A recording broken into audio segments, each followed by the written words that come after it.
And before I begin the next story, I want you to watch a video and watch closely. I would say, really, if you have a secure face and you walk in it, I feel that your life will be full of joy and peace and love. And I would really suggest that there's no other way. There's only one way. Walk in it and keep walking on. This is Marina Smith. She's dead. But what you just saw was Marina Smith speaking at her own funeral. She also took questions from the mourners. The dead woman answered them at length, and none of it was recorded beforehand. Watch again. How did becoming a grandparent change you? Oh, I think it brought immense joy into my life. So what just happened? This was artificial intelligence making an absolute mockery of the sanctity of death. This was artificial intelligence being creepy pro max. I was at my funeral.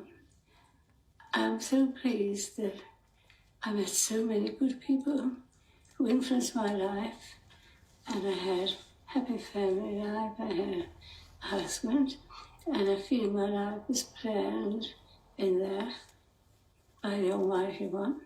And I feel it's coming to conclusion under His guidance, because my work here is completed. Marina Smith's son brought her back to life. He created this technology to involve creating a digital clone of a living person and then asking her a series of questions. Based on her answers, AI is trained to interact on her behalf. Basically replace her in death. Marina Smith was one of the first ones to use her son's creations. This is her in January, 5 months before her death. She devoted 2 whole days to answering questions, all sorts of questions. She sat in front of a webcam, feeding the AI with important details about her life. Marina died in June. But then she returned to speak at her own funeral. The mourners were reportedly shocked. I wonder why. Look at them. They're watching and they're interacting with the woman they have just put to rest. Am I the only one who finds this creepy? This disturbing technology is now available for public use, which means the dead will soon frequently be speaking at their own funerals, which also means that some people will never get closure. If you've lost a loved one, you would agree with me when I say that one of the first stages of grief is denial. It is hard to come to terms with the fact that a living person is suddenly gone, that he or she is suddenly being spoken of in the past tense or is being called a body. It seems impossible to process this transition. So for the most part, we remain in denial. The problem with technologies like these is that they feed into that denial. They make you believe that the person is not really dead. Look, she's here. Look, she's talking to you, answering your questions. How could she be dead? Technologically, it's a remarkable feat. Full points for getting the dead to speak at their funeral. But what about those who are alive and those who are mourning the dead? What does it do to them? It throws their mental health off gear. It interferes with the process of grieving. It risks mental illness. And I will tell you why I say this. You see, while there is no timeline for grieving, it is a process that one must go through. They say it begins with anger, followed by denial, bouts of crying until you begin to move on and finally get a closure. But technologies like these may not let you get to that phase. A person may keep going back to their laptop and speaking with the dead. You must have heard of stories of people living with a dead body. We recently told you about one. A man from Thailand who lived with his dead wife's body for almost 2 decades. It's not normal. It's disturbing. And this isn't too different. Do you know what scares me? The technology we're calling creepy today is fast becoming the new normal. In 2020, AI reunited a mother with her dead daughter.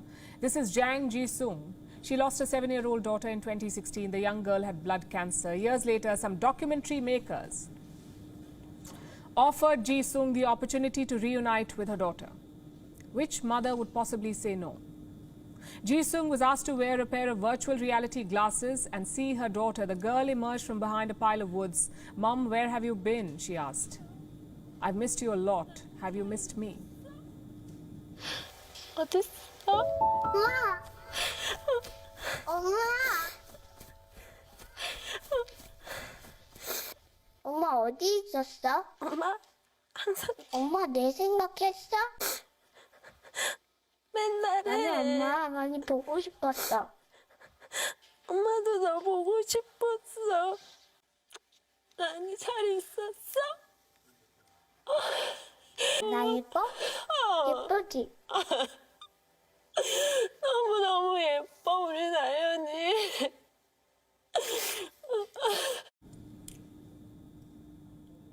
What was the point of this?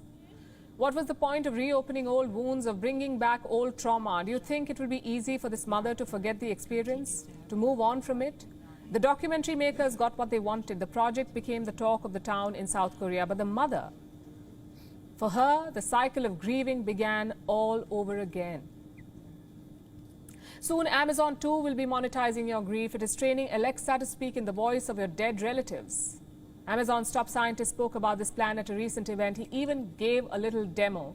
A video was shown where a young boy's grandmom had died, leaving her reading of The Wizard of Oz unfinished. After her death, the grandson asked Alexa, "Can Grandma finish reading me The Wizard of Oz?" Here's what happened next.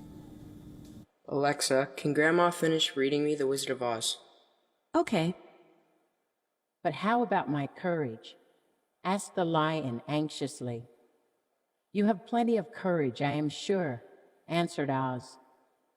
"All you need is confidence in yourself."